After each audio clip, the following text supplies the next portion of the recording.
Welcome, everyone. We're just going to wait a couple of minutes while everybody joins us. So feel free to turn your video on or your microphone and go ahead and network a little bit and share a story. I'm sure, Tim, you have a story to tell, and we'll get started here in just a couple of minutes. A story to tell. I could put you on the spot or anything, Tim. I broke my hip and my femur and my knee. What? I did. But you're Like healing. recently, like now, like you're sitting there all broken? I am sitting here all broken. Well, what was the horse's name? Larry. Wasn't it cement? Mr. It Cement? was cement. It was concrete. It was a concrete flight of steps with a box of books in my hands. No. Yes. Yes. Don't ever do that. Whatever you do, Mary, for the rest of your life, don't ever break your hip and your femur and your knee. No, I've only ever broken one bone, knock on wood, and I was like 40 when I did. No. So that was like a week ago? I still No, it's actually walking my dog. I mean, and I had horses at the time, and I was walking my dog one morning, and we were playing. Yeah. She was a Australian Shepherd, so we were playing herding, walking down the street at 6 a.m, and I veered to the left, but my ankle snapped it to the right, and I broke my ankle at the leg, right at the point where they met. So That's horrible. yeah, yep. So 2 weeks ago? No, I but mean, thank you. of course. More like, yeah, It's okay. more than that. I just We'll had just a say birthday. it's So I 2 just had a weeks plus. birthday. So It's been 2 weeks plus. yeah. I'm 42 now. Good for you. Good morning, everyone. We're just about ready to get going, so we're going to wait another minute or so. Wendy, the president, has just joined us. So good morning, Wendy. Good morning.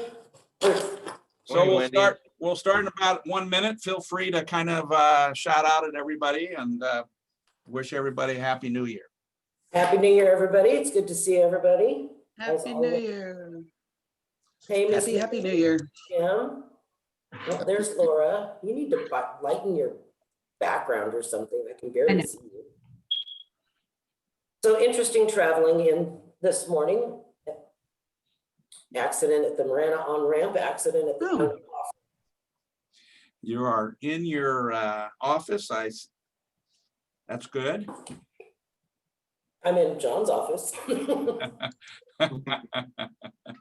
How's it feel? How's the big chair feel, Wendy? It's not a big chair. He took that one home with him. We were all allowed to take certain items that would make our jobs easier at home. And one of those items happened to be a chair for almost everyone. Nice. Okay, let's see here. Oh, poor Leslie. She's having computer issues. I feel your pain, Leslie. Okay, welcome everyone to the first 2021 SAAA meeting. Happy New Year to everyone. A couple of instructions before we get going. One, please keep your sound muted. And at the there are various times during the meeting, generally after each one's presentation, that will open it up and you can speak. So you'll have to turn your microphone off, and the particular speaker will moderate. We'll have maybe 5 minutes after each presentation for some ideas and some feedback. So Wendy, if you are ready to get going, let's go ahead and start the meeting. Tom, check your chat real quick, please. Turning my phone down in case it rings. Okay, good answer. morning, everybody, and thank you for joining us. It's great to see you, everybody. So we have some introductions to make. We have some great overviews of what we've been doing for the past year. Mary Davis from marketing, the marketing chair. Tim Bimberstedt from sales, Hillary from programs, Laura from the 2021 initiatives. And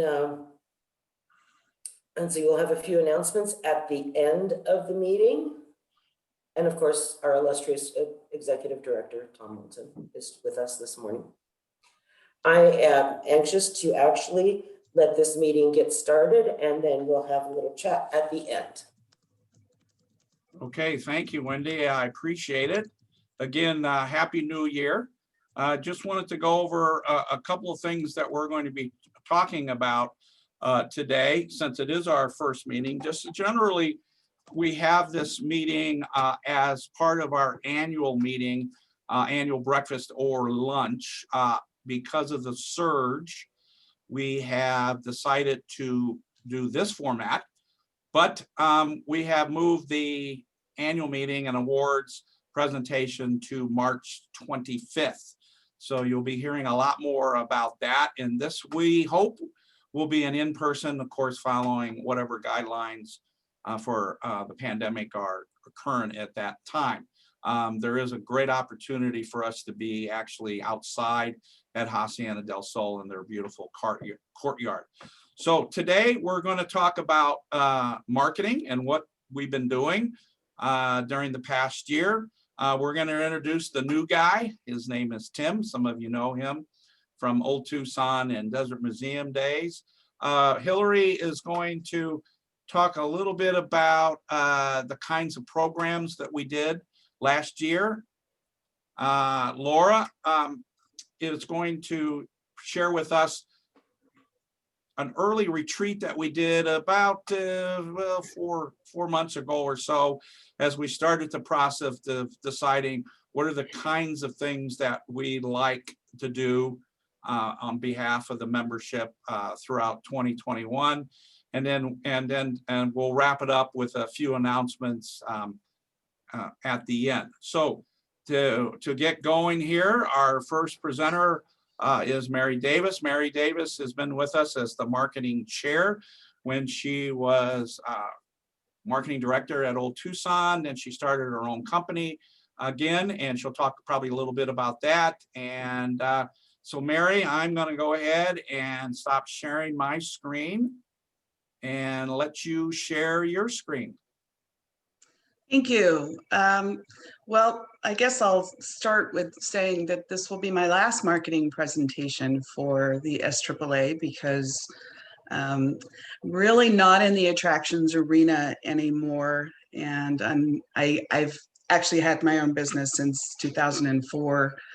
And I'm picking up a couple of more clients that unfortunately are not in the attractions arena. So I don't really think I qualify to stay on the membership. However, should that change in the future, I will certainly love to return to the SAAA and these wonderful people that I've had the pleasure of getting to know over the years and serving with on the board. So it's been an honor and a privilege to help support the attractions community in Southern Arizona. And I leave with a fondness for all of you. And with that, I want to talk a little bit about where we last were when we had a marketing program going, and that would have been January and February of earlier in the year. We were working with Thrive Hive on a digital campaign and display advertising campaign. And I just wanted to, I'm not going to throw a bunch of numbers up at the screen at you yet. There's a couple that will. But at that time in February, we did an on-target display campaign that saw in January a click-through rate of 0.20 and in February of 0.60, which those of you who are in the click-through rate business know that that's pretty darn high, in line with the national average.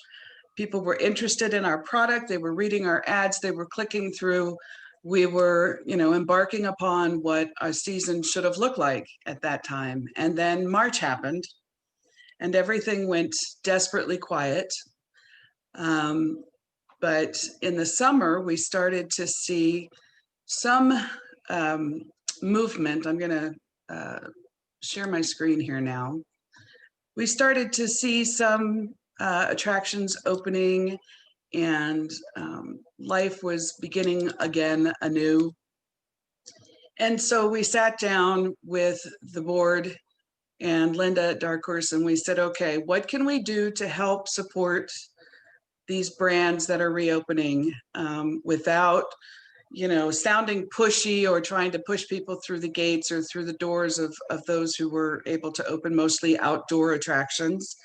But how do we want to make ourselves, make people be aware that this product does still exist even in the midst of a pandemic? And so we ran a light campaign that you'll see here in the summer. This is our media plan for the year. Let me scroll over a little bit so you can see. So we ran just a little bit of an awareness. Hey, we're here. We're ready when you're ready to come through our doors.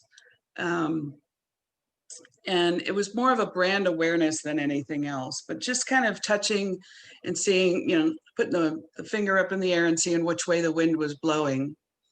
And then we got back into some pretty rough numbers in terms of COVID-19 cases, and we went silent again.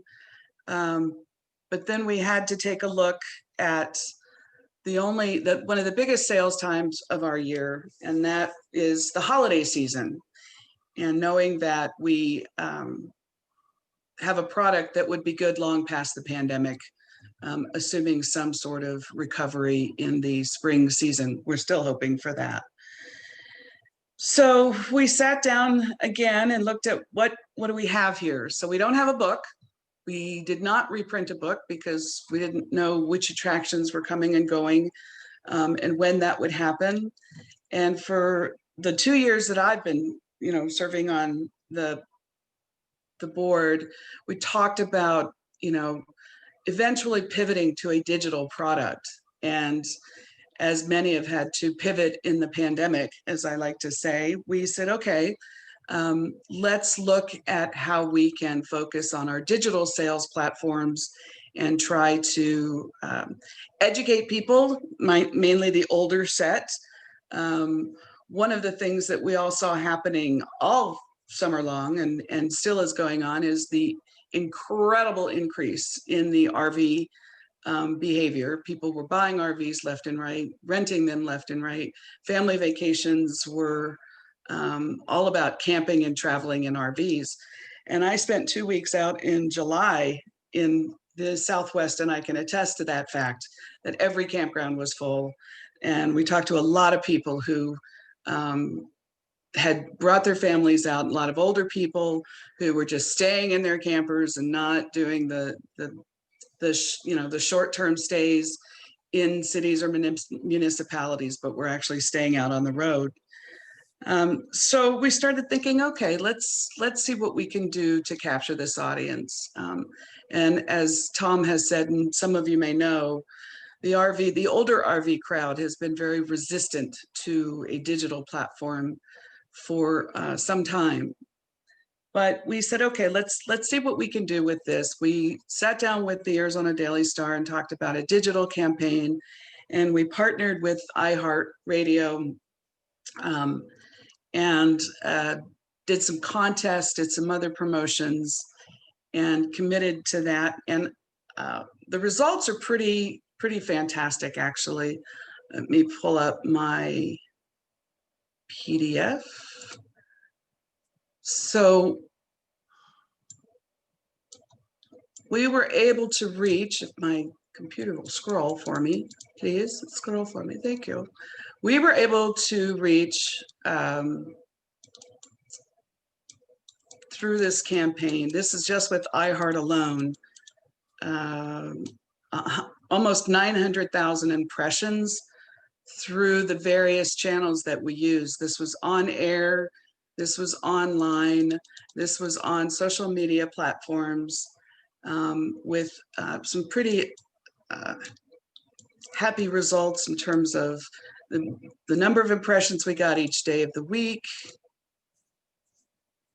The audience, which was very, very interesting, that we were able to reach that 35 to 44, but also in the 25 range. But you can also see in that 55 to 64 range, we were able to see some activity with some of the folks that we thought would have a difficult time reaching us through a digital platform.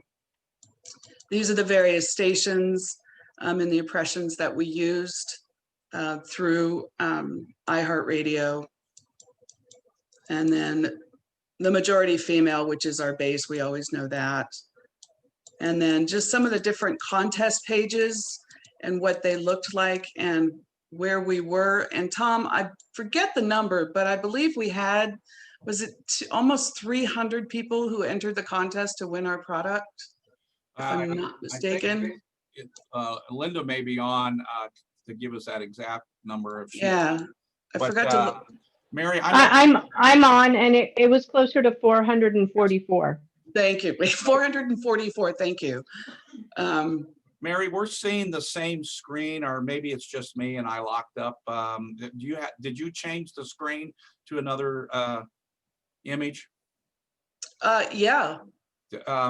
Is it not sharing? I'm only seeing the spreadsheet. Linda, what spreadsheet are you seeing? It should be this one. I'm seeing the ad plan. All right, let me take that down. See, all I'm seeing on my screen is the PowerPoint presentations. So I'm gonna stop. I'm gonna stop you. Let's just take a second to figure out what's going on. Okay, now try to reload your new screen. Okay.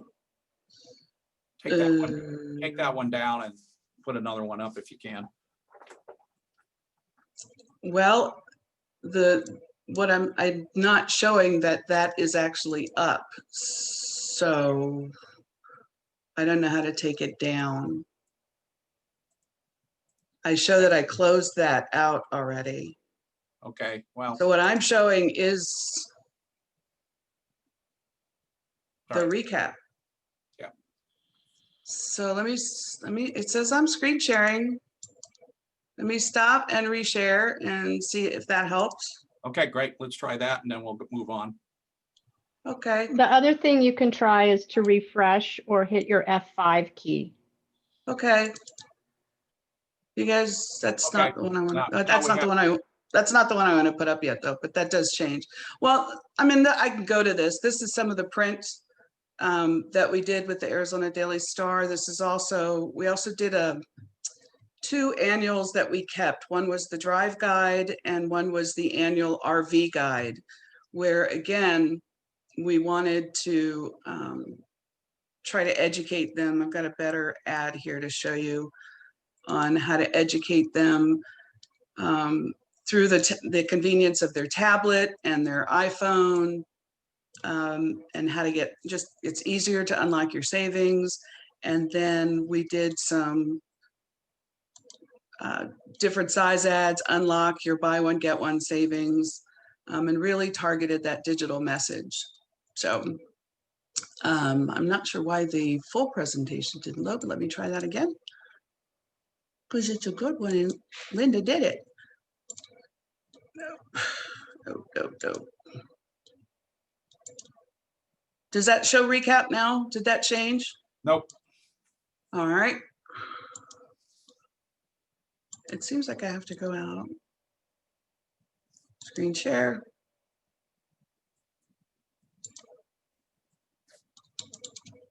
Did that change? Yep. Yay!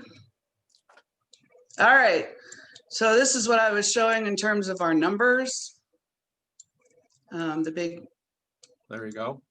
There we go. The goals that we had, we ran the campaign from the 16th to the 29th, which has typically been part of our best holiday shopping time frame. Again, the logos were on the contest page and through social media inclusion, e-blast promoting the contest, and a minimum of 75 on-air and online mentions from both KRQ and My 92.9. There's the data that I was sharing with you. I'm scrolling fast because the audience by age, I think, is really worth noting. Not surprising with the 35-44 for the family market, but nice to see the 55 to 64 market tuning in and clicking into our digital product. So that was the goal of the campaign. These are some of the examples of the contest pages. And as Linda mentioned, we had over 400 entries, which was really great. I mean, that's a really good number for such a short window of time. This is some examples of in the newsletter, how our presence was. And again, these are all digital platforms, so our click-through rates were pretty high, and I can share that with you in just a second. So I'm going to go to something else and then try to refresh. F5, you said, Linda, right? You got the monthly reporting is up. Yeah, the F5 key, not F and 5, but F5 key. Right, but you're seeing the monthly reporting? Yes. Oh, good, great. So it went ahead and changed for me anyway. So what all that translated to between the Star and iHeart was our overall traffic for the month of December. You can see 3183 direct traffic to the site, organic. Referral traffic is from those two advertising platforms that we use, the print and the digital, through iHeart. The new visitor number is amazing, the 2351. And then the top visited pages, you can look at where they came in from, what they went to. And again, you'll notice the trend that most of the attractions they're looking for are outside, which is consistent with what we've been seeing since attractions started opening. And surprisingly enough, the average visit was over 2 minutes. So they were really spending their time and looking at the product and making and choosing their selections and how they were going to spend their time. Linda, is there anything else you want to add to this part of it? The only thing I want to add is when we looked at the Google Analytics for SAAA, we saw the same kind of data from iHeart. So we get reporting from iHeart that says this is what we did, and then we can look at our own analytics to see if it matches up, and it matched up very nicely. That's not always the case. So yeah. I really thought they did a good job. And the other thing I want to say is this was part of BOGO that they're doing with my agency. I don't know if they're doing it with everyone. I think I'm a test pilot. And so what they're doing is you buy the digital and get radio free. So it was a way for me to extend your dollars and to leverage the dollars. Yeah, that's a good point. Yep. And then the only other thing was I was sharing some examples of what some of the artwork looked like in different forms. And at this point, I'll ask if there are any questions. Do you have any any else to share? No, that campaign took us through the end of the year. And so, okay, you know, as we look at, as SAAA looks at what the environment is going forward, again, with the attractions that are opening or the situation that we're in right now, you know, and just following the pandemic and how, you know, it relieves itself somewhere along the way, we hope.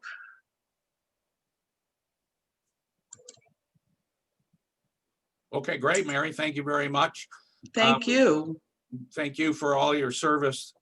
I know we've known you a long time before Old Tucson, and we wish you the best. And you do have a new theater that you're working on. So please take. Damn, I'm the resident stage manager at Arts Express. So we are we are producing and performing in a incredibly COVID safe environment. Great, and we hope they will become a member. So thank you, Mary. I'll work on it. All right, great. Thanks, guys. I have to check out because I have another interview to do, but I wish you well, and I'm sure I'll see you guys around as we gallivant around the city once again soon. Thank you, Mary. Thank you, Mary. Thank you. So our next speaker is a familiar face to some of us.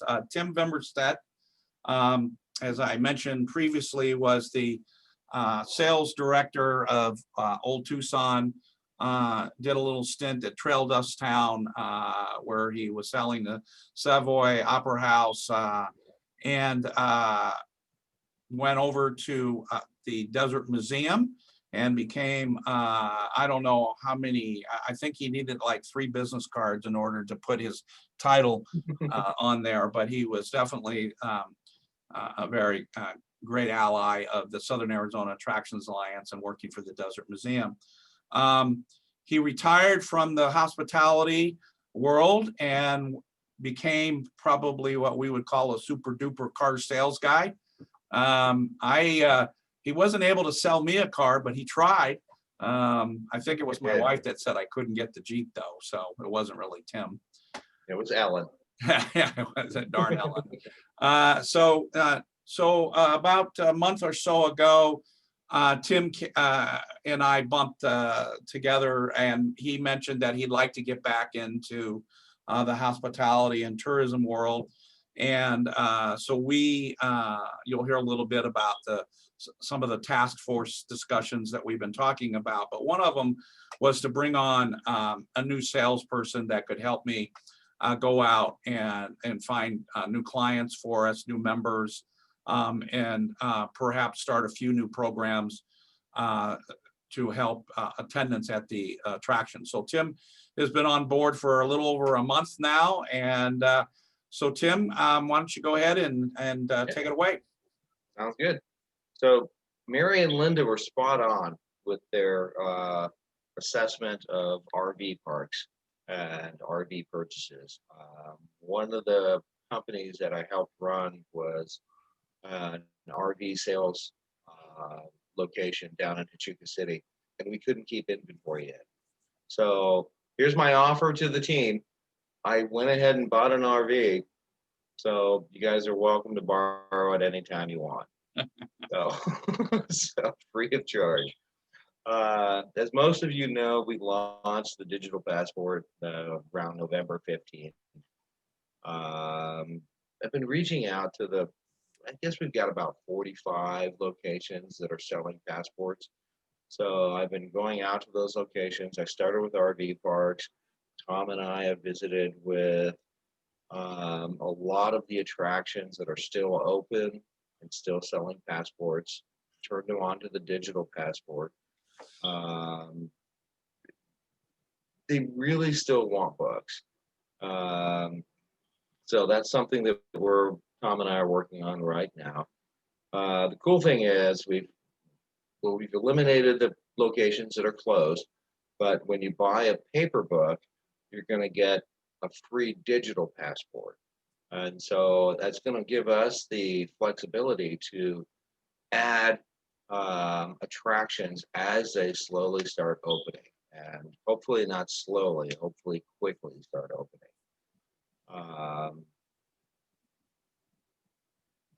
We've had a really good holiday campaign. Of course, we had Papa Noel as our spokesperson. There he is, as you can see him. And I don't think you're giving that back to Old Tucson, are you? Well, I guess we'll have to tell the story. Back many years ago, when I was the GM at Old Tucson, they created a Father Christmas Papa Noel figure, And I think I was the only one that didn't need a pillow at the time. So I got chosen as the initial Papa Noel. And over the years, when they went back to the traditional red costume, Papa Noel has been out there in the holiday season, not only promoting certainly the SAAA and the passport, but also promoting cheer. Good cheer at various locations, always been ringing the bell for the Salvation Army and visiting hospitals and so on. And so he's been spreading the good cheer. Absolutely. So one of the things, one of the meetings that really worked out well for Tom and I is we met with Scott and Brad at Pima Air and Space. And they have been out of the fold for probably 5-6 years.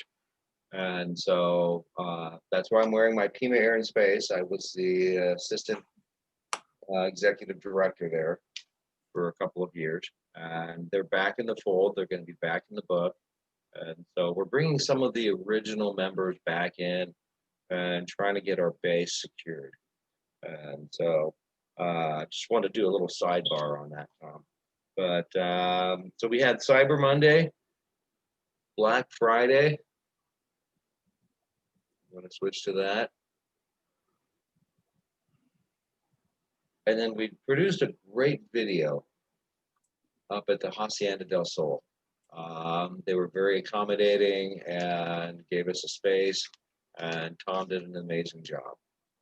Not just saying that because he's my boss, because Happy holidays, everyone. Papa Noel here. Good to see you. Do I have a special holiday gift just for you?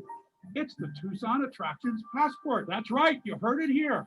My elves took the book of fun and they put it inside your mobile phone.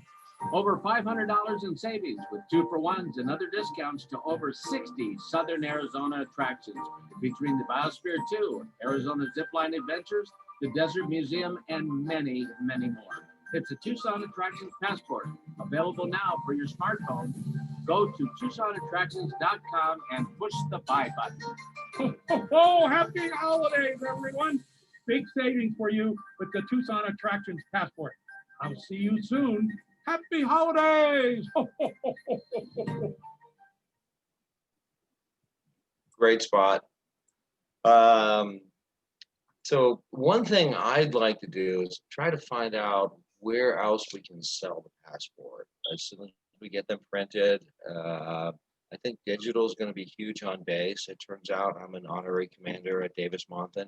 So I'll be meeting with Ashley next week over at Morale, Welfare, and Recreation.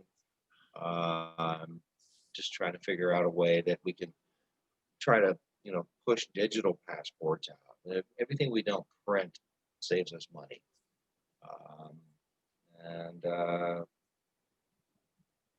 Would love for your advice. I've been out of tourism for 5 years. And so you guys all have my contact information. One thing Laura and I are going to talk about in a little bit is public relations.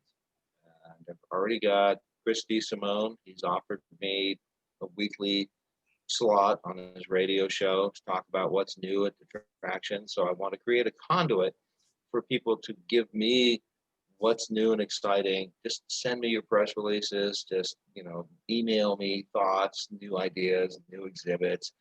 And also on the drive, Jim Arnold has opened up the door.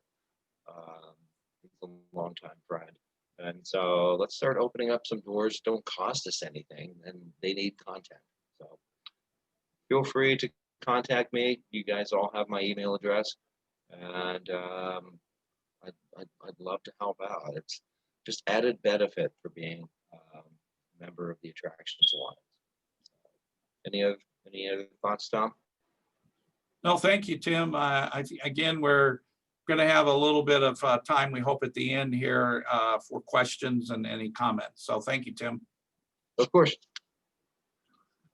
So Hillary works and owns Diamond Transportation, and she has been the program chair, and we've had quite a few programs. While we miss meeting in person, I think our last meeting was in March at the new visitor center. I know Catherine's on in the meeting right now, and we had a great meeting. And then, of course, when the town closed down because of the pandemic, we had a choice to make whether we continue with programs and keep all of our members aware of what's going on, not only in the tourism world, but what can we do to help them. So Hillary, I'll let you take it from there. Sure, thank you, Tom. I appreciate it. So as we all know, I'm new to this. Tom has really done most of the work, so I do have to say that to everyone. I've been kind of learning the ropes in a non-traditional manner, I guess you could say. So the main goal for me and the programs is to find educational experiences that are going to help both your attraction and you grow as a person.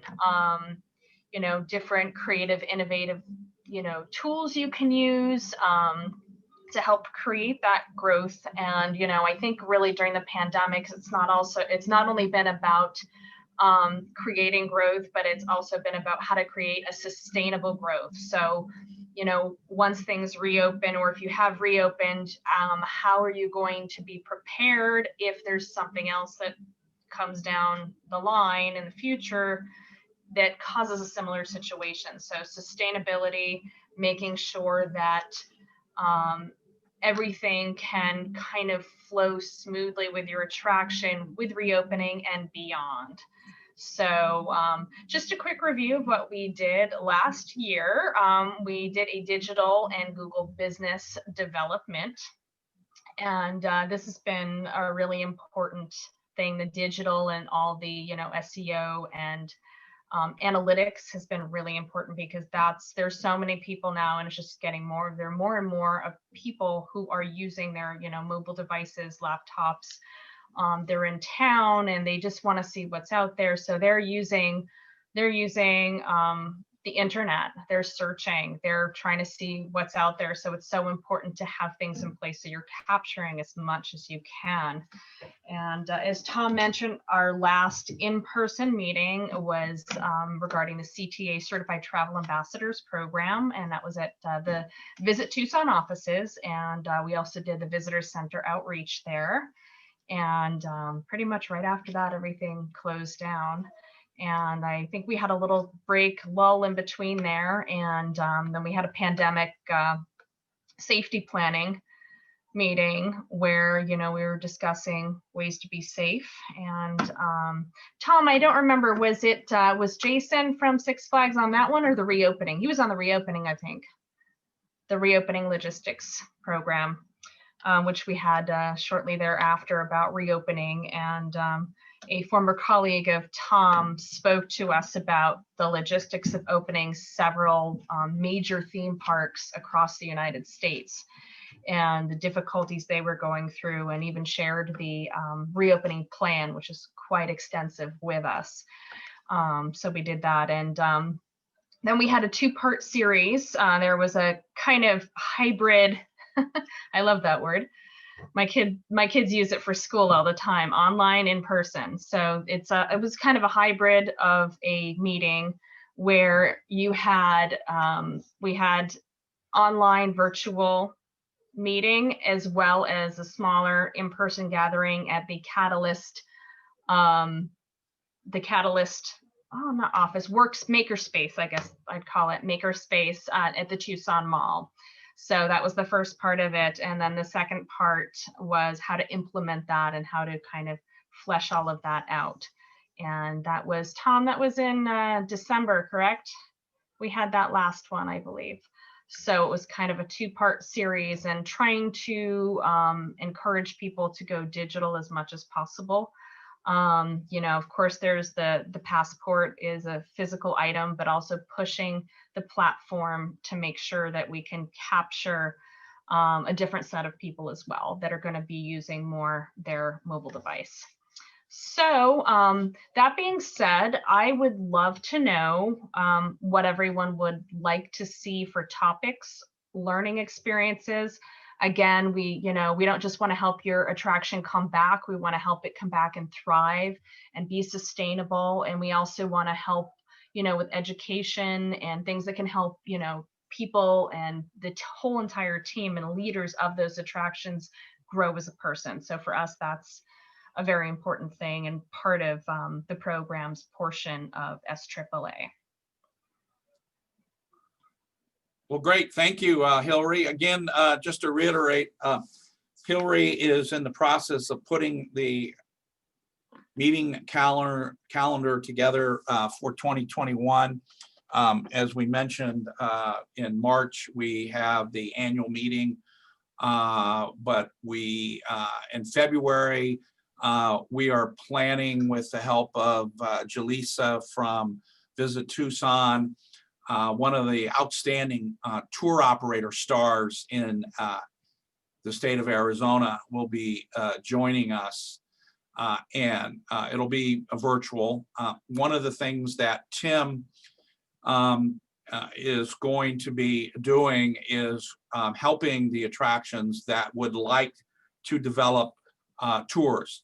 We know that tours will come back. People like to get on that motor coach, right, Hillary? And we've done several of these with the Attractions Alliance. We've been, of course, in the years past, we've done the Mount Lemon tour, where we all got in a couple of vans and went to the top of the mountain and rode this, the sky ride. The most recent one was we went to Tombstone, and we actually had a campfire and a lunch around the campfire. We were at Monument Ranch, which is owned by the White Stallion people. And we've been to Kit Peak and other places. So we always try to do a couple of tours ourselves. We personally, the Attractions Alliance, has done some tours at Peak Air and Space. So we have the knowledge. And I would say the most recent one that we helped put together was a University of Arizona tour of the science attractions with Shipper.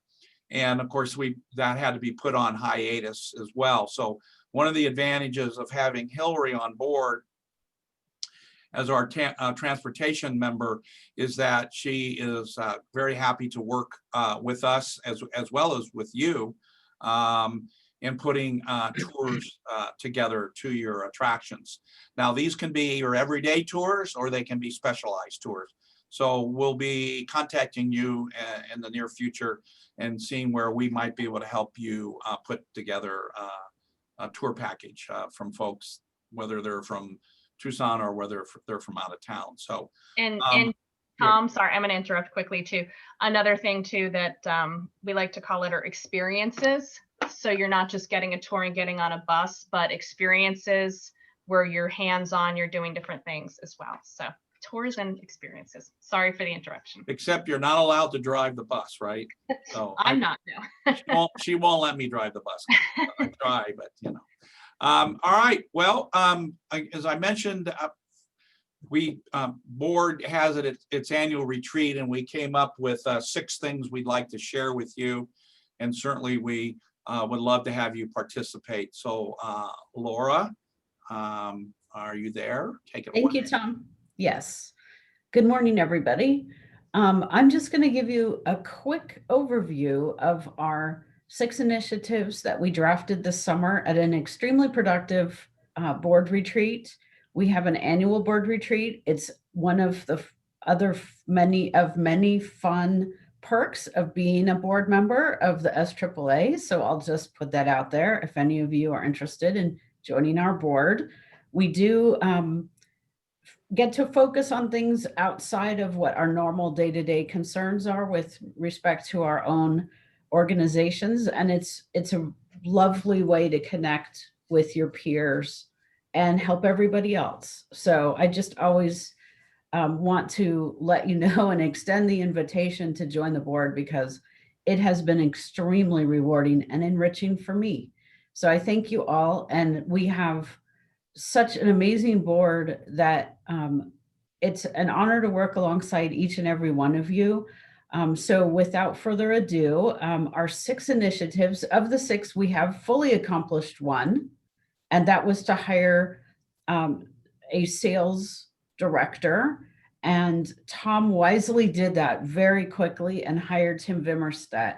And now Tim has joined some of our other initiatives and he's helping to move them along. So it's really worked out well. So the first one was to continue to build our brand and general awareness of the Passport book and digital product locally and in our drive markets. And so we've got a really heavy hitter task force working on that. And right now, Tim is going to just sort of go completely parabolic with our PR. And no pressure. He'd love to have your input at this point. So if PR is something that you love to focus on, you couldn't work alongside someone better than Tim. So he's going to come up with some extraordinary things that will leverage our region's renown in our attractions and things to do that are completely unique. This is still our tourist high season, so all of this can only help everybody at this point. And we'll be hearing more about that as that takes shape. And then Linda and Jason are very ingeniously repurposing video footage we already have. That's excellent video footage.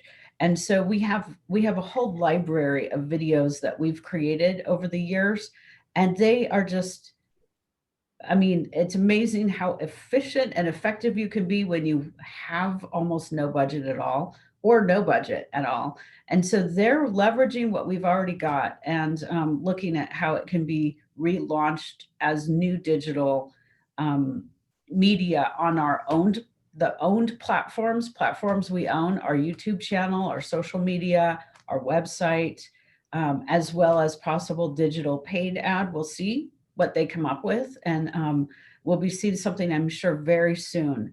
So we're very honored to have you all working on these things. Next, we have a task force working on developing new digital products. What is a digital product? A digital product is something entirely new to the Southern Arizona Attractions Alliance. We took the physical Passport book of fun and we converted that to a digital app. All right. The app was then converted to the new next generation Beyond apps. And that's the platform that we use that's provided by Bandwango. We license that platform from Bandwango. Bandwango specializes in attractions and experience passes. So they have the best possible software and tech support and features that's out there. We're way up there with all of the largest cities in the United States in having the Bandwango platform. So what else can we do with this platform? That's the question. And right now, people are looking around for things that they would not have considered when everybody was operating at peak capacity just a couple of months prior to the COVID outbreak. So now people are willing to look around and consider new options. So we've talked to 4 really major entities that are organizations as well as publishers. And we're closing in. I wish I had more to report on that front. But I think we'll be getting something soon that we'll be able to announce. So what this means, what's a digital product? Let me go back to my question. We're looking to develop new types of passes that we would market alongside the Passport Book of Fun digital version. So a new digital pass. It could be, I'll throw some ideas out that we haven't tried yet. How about a wine tasting pass? How about a beauty pass? How about a health and wellness pass. So we're looking at different themes that do not overlap already with our membership and the offers we currently have. And those we could market alongside our digital product, and we can have as many of these passes as there are ideas and people to help put them together. So ideally, we would like to partner with another organization, an association, a chamber, any group that is already somewhat organized, and come up with a minimum of 6 offers that they may offer from their group, and up to kind of as many as you'd like. Usually these passes consist of 6 to 20 different offers, high quality offers. And our pass currently has more than 60 offers. So we can have a very large number of people on a single pass. And then the pass itself is sold at a certain value depending upon what the total value of the offers is. So that's what we are looking to help a partner develop, that we would market from our platform. It will grow the platform, and it will bring new business, incremental business, new customers, and a lot of visibility to any entities that participate in something like this. So food, beverage, spas, there are all kinds of opportunities out there for those particular themed passes. So I'll move on to the next, our next one, which is to target new markets for our existing product. So that is currently being tackled by Tim Bimberstedt, who's looking at the RV parks, and he's sort of working his way through the list. Some of this has been on hold because the schools, as you can imagine, schools have been open and close. And some of us are holding together small businesses and large entities and our households. So it's been daunting. It has been daunting to try to develop new products in the middle of all of this. So I think Wendy and Hillary are doing an excellent job in coming up with original ideas to explore, and some of them are being explored and some have been on hold. So we'll get through them. We're only halfway through the year. There's still plenty of time for us to get to everything on our list. The next task force was going to look at the membership. At our membership, our state members, and how we may grow. And this is completely interconnected with our new digital products. If we wanted to have a wine tasting pass, we could have members in Northern Arizona as well as Southern Arizona, and have a pass that could include wine tasting in both parts of the state. So that's the kind of thing we're doing. And we're doing this, Debbie and Tom and I have met a couple of times to talk about more ideas. And because of Debbie being based in Phoenix, she's a wonderful asset, and she's part of the Arizona Historical Society at the state level. And so she has a global view of different new tourism markets and people that we can partner with. So it's been really fun to have a new wonderful colleague on the board who has a completely different geographical focus than we do. That's been excellent. So we're looking to see how we can kind of both introduce SAAA to new geographic areas in the state and recruit new members, and also how those new members might help us to create some digital passes for themed areas that we don't have currently. So that's a good example of synergy. And I think we're all pretty fluid about checking in with each other so that we can make sure that nobody's overlapping and that our efforts are all in coordination with each other. So that's another aspect of how we're doing this. And then the last task force update is on the new member levels. And this was Chris Ciuta's idea at our board retreat. And that was to look at our membership levels and see if maybe there are some different categories for memberships for groups that want to support what we're doing. And if there also might be a premium level of membership that we may be able to offer to our existing members with some extra benefits of being a member. So those things have been on hold. And if anybody at this point would like to jump in to that particular task force or any others, they're still open, and we can use all the great ideas and connections. We're really at this point working a lot of our longtime connections within the community and throughout the state, and growing new connections, because people have been, cooped up for so long. It's kind of nice to have somebody reach out to them and say, hi, how may we help you? And so that's a lot of what we're doing right now. It is very daunting right now. And some of us, as I said, are focused on really important things that are just day-to-day holding things together. Some of us have the luxury of trying to grow this organization so that it may help a lot of other organizations when we come out of this. So if you are in the latter category and you are able to spend some time figuring out how the SAAA may expand and grow so that we may do even more of what we already do to help all of our members, by all means, reach out.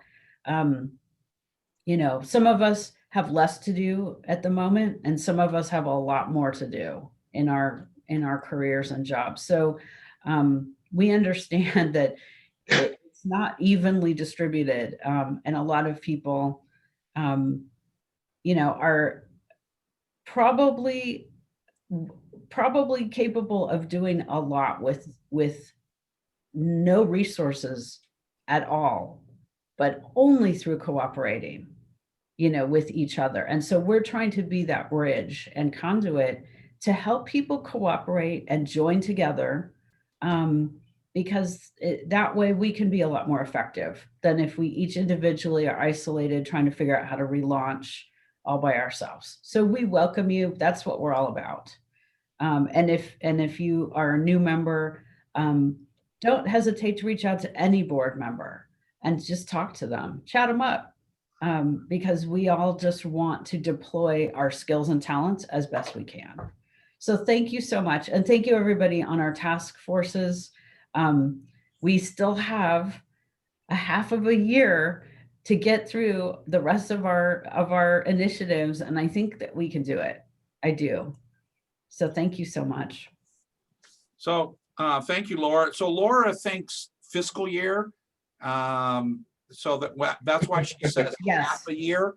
Yes. Some of us are on calendar years. You're not on both? So it is a little bit confusing because sometimes our funding comes in through fiscal years and sometimes our funding comes in through a calendar year. But pretty much what we're planning on right now is the year 2021. The passport typically has followed fiscal year. Because of the pandemic, we now are on an annual pass, annual calendar pass. So basically, the current passport will be valid all the way through December 31st.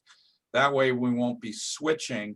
And of course, as we mentioned with the digital passport, we can add new members, we can add attractions as they begin to reopen. We can do promotional offers in there. We can do special offers. We can, there is new components that the passport is, Van Wengel, our licensee, is, our licensor rather, is working on. There's sponsorship opportunities. For instance, we are working with 3 of the hotels to introduce their new spa products, which is something that we never would have been able to do with the book. And this is, we have just a few minutes, so I've gone full screen here.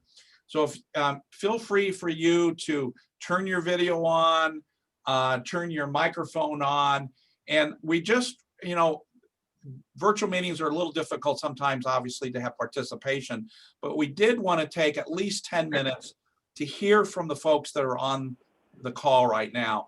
if you want to add anything, if you have an idea, just go ahead and please just throw it out. Just go ahead and open up your mic, turn on your video, and you can raise your hand, and I'll call on you, so that way we won't talk over each other. So Tim, go ahead. You start, kick it off. All right, Laura. I'm a retired honorary commander at Davis-Monthan, and we have a mission. We created a nonprofit called the Desert Thunder Squadron. It's an emeritus group of retired honorary commanders, and we raise money and work on projects on base to help prevent airmen suicide. And so one of the things that I've done over the last couple of years is I've raised money to redo the basketball courts at the dorms. You and I have talked about this, but why not? You inspired me, and thank you.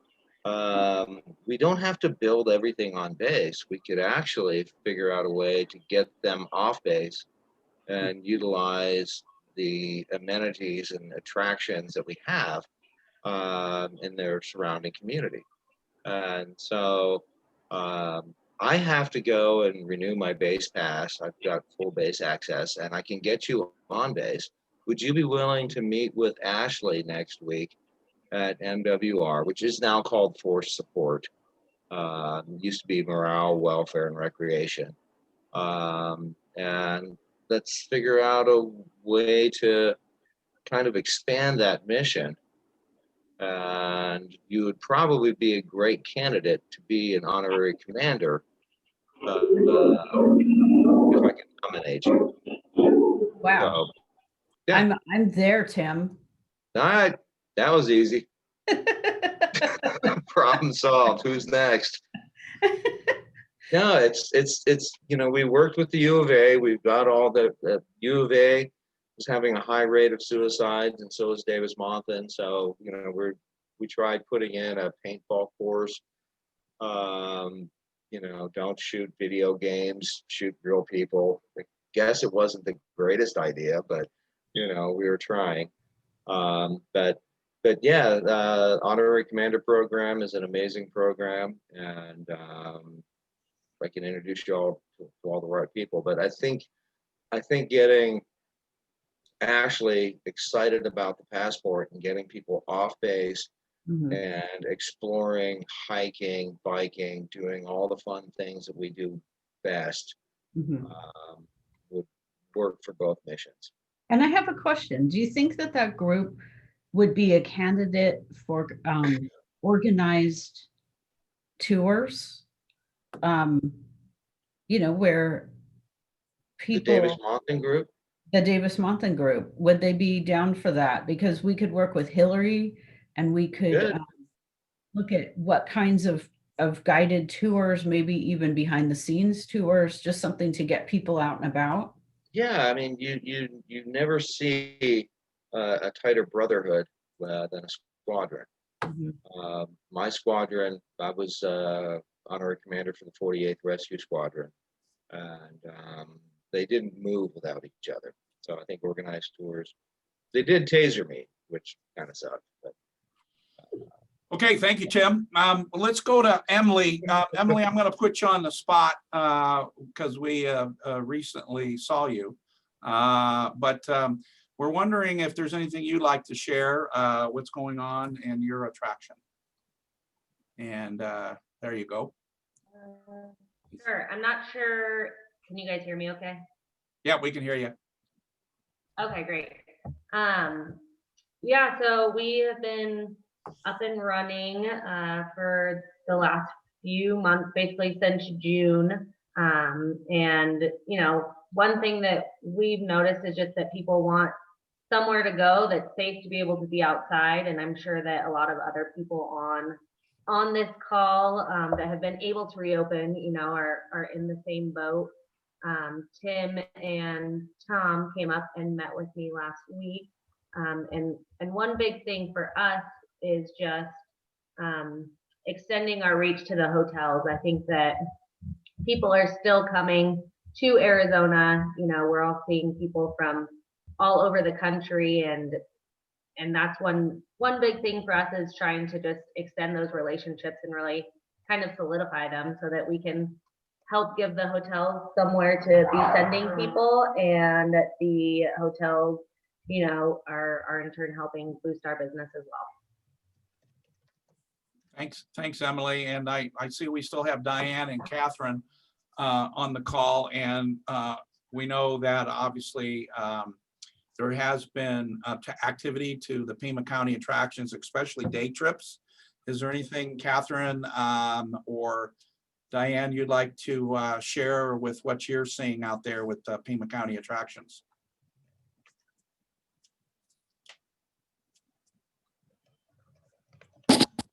Hi, Tom. This is Catherine. Can you hear me? Yes, we can. Okay, sorry about that. Welcome back. Thank you.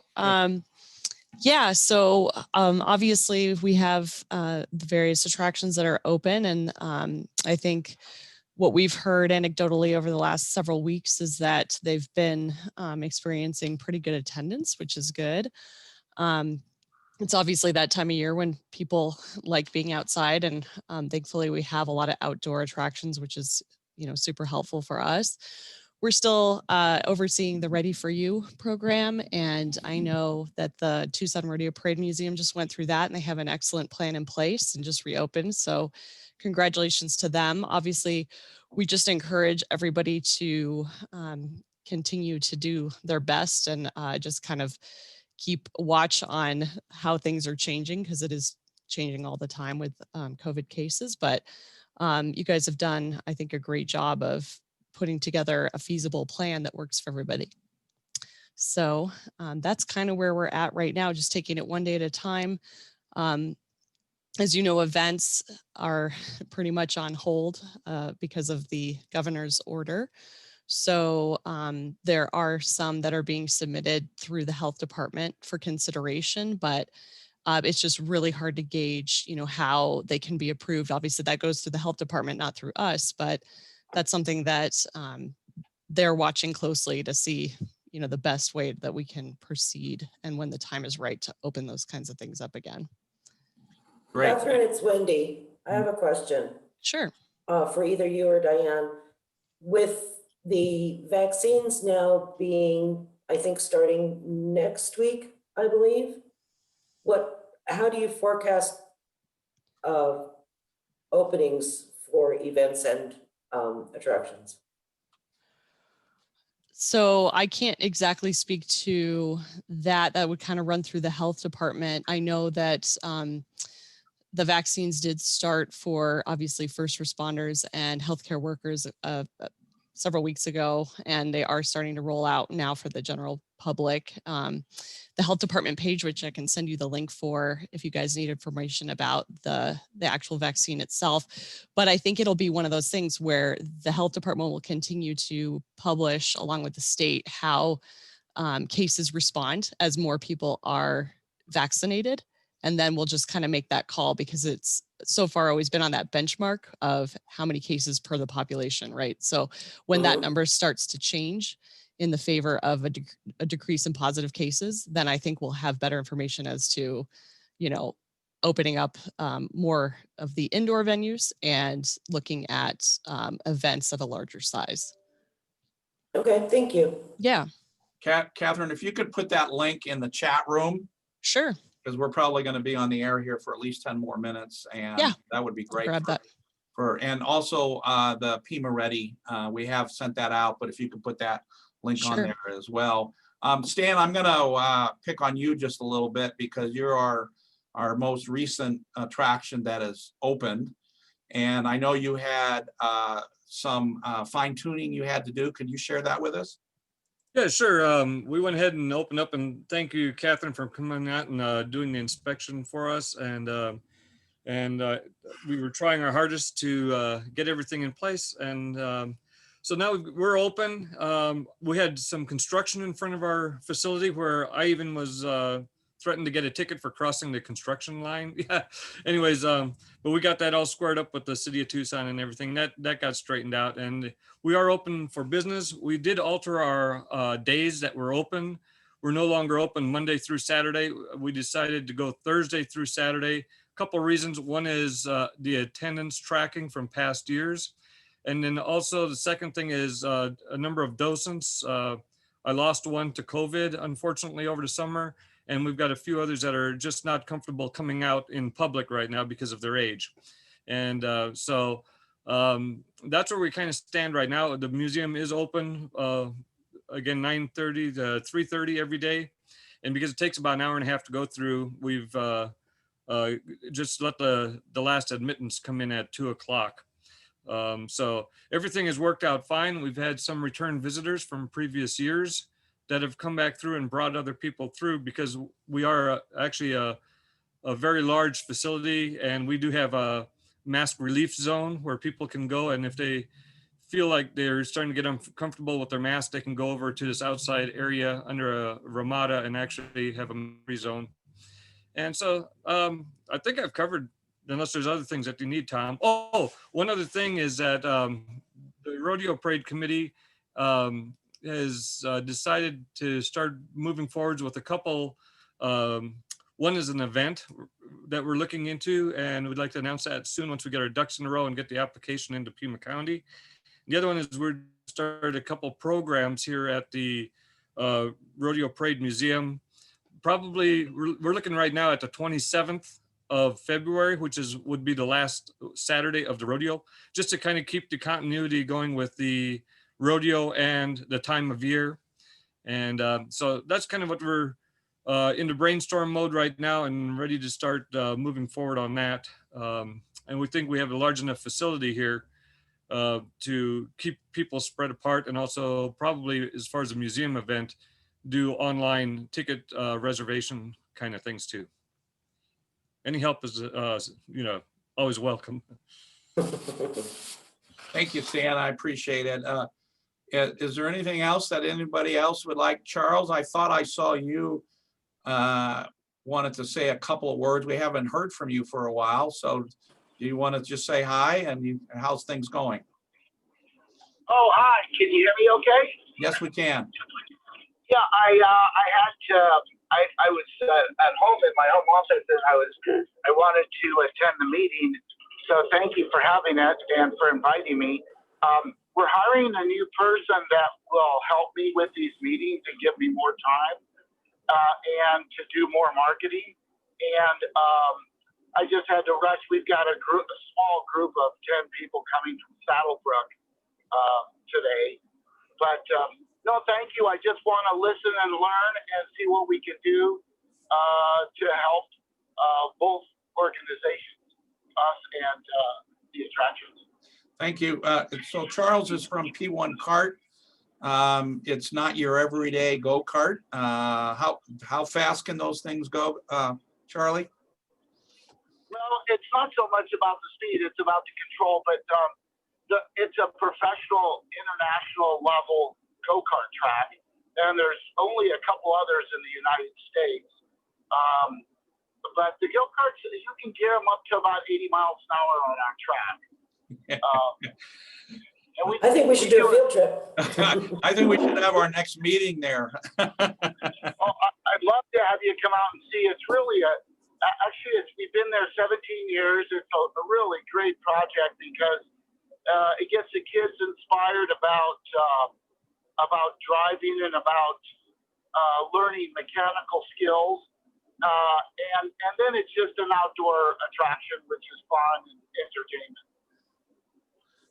Great, Charles. And I know that somewhere maybe down the road, you'll have a big announcement about a new racetrack. So we'll just tease them on that one. Okay. All right. Thank you. All right. Great. Thanks, Charles. Good to see you. Yes, sir. Thank you. Anybody else before we turn it back over to Wendy? Krista, I know I see you're still unmuted. I don't know if you wanted to say something or. As for sales, I just wanted to bring up that I think Hillary hit on a really good idea for sales to the bridal fair. I know there's a couple of different bridal fairs yearly. And, you have a lot of guests coming into town, and the quandary is always what to do with your guests while you're preparing for your wedding. So I think targeting either digital or actual book sales in those bridal fairs is actually a really, really good idea, Hillary. You're on mute, Hillary. You're muted, Hillary. Sorry about that. I was clicking the wrong area. So I know there are a lot of small bridal fairs that they're free. So maybe that's somewhere we want to start, like SAAA Buttes, Worry Wendy. I actually sent that to you yesterday. So I think that's a good place to maybe start. Some of the others, we actually did do a full bridal fair once. Those affairs tend to be larger, and that falls into the events. I don't know when we're going to see any more, but they are a couple times a year. We did one at the Hilton El Conquistador about 3 years ago, maybe. And it was good. There are a lot of different vendors there, and they often will do trade, if you can do trade and things like that, so you could reduce the cost, because it wasn't cheap, I have to say that. But we actually did some trade for wedding transportation for their raffle and some of their other things, so that was helpful. But I know there's also, they have a big one at the Tucson Convention Center, and there may be one, I think, at JW Marriott. So 2 to 3 a year, definitely 2. But I think it's just great because you have people coming from out of town, but you also have people that live locally that have weddings, and a lot of them have kids, some don't. It's really, I think, a good opportunity to get people, and you can say, okay, well, here's a package. If you have, 100 guests, you get a package of 100 passports, then this is your discount you get, and just to give them something. But I think it's a great way to also put it forth in a way where people are, one of the weddings I went to last for a friend many years ago, she had met her husband actually when they were in the Peace Corps. They were both in the Peace Corps in West Africa, and they chose not to give gifts to guests. They actually did donations to a development agency in Senegal and the Gambia. So kind of take it from that approach where it's not a donation, the guests get something from it, but it's also supporting our local attractions and our local businesses and our local community as well. So it's, for me, I see that, I'm like, wow, that's a win-win. That's really great. I can, give my guests something that they can go and enjoy and get discounts on, and, take their kids. And then at the same time, I'm, I look good because I'm supporting the community, and it's kind of a feel good all around, I think. Great. Thanks. All right. So Linda wanted to say something real quick. Quick announcement. Believe it or not, the town of Marana has a brand new visitor center. Things are still happening, and we're really, really pleased that the Discover Marana Visitor Center is now located directly across the street from Ora-Mayharn District Park. It's one of the most beautiful parks in our area, with mature trees, very broadleaf mature trees, rolling grass, picnic tables, dog park, all kinds of amenities there. It's a very large park. And our visitor center is directly across the street. It's located inside of the Marana Chamber of Commerce, and it's on Lon Adams Road, off of Barnett, right on the edge of the Marana Municipal Complex campus. So anyhow, if you stay tuned, we'll be having an official ribbon cutting and grand opening for that. It's still just getting final touches put on it. But as you can imagine, the Marana Chamber is kind of famous for its ribbon cuttings. So we're going to do this in a big way. I want to have flyovers, hot air. I want to have like everything for this opening. We'll see. The chamber can do just about anything it puts its mind to. So we're really excited about that. great. Thanks, Laura. Linda, did you want to say something real quick? Yeah, I just had one thought.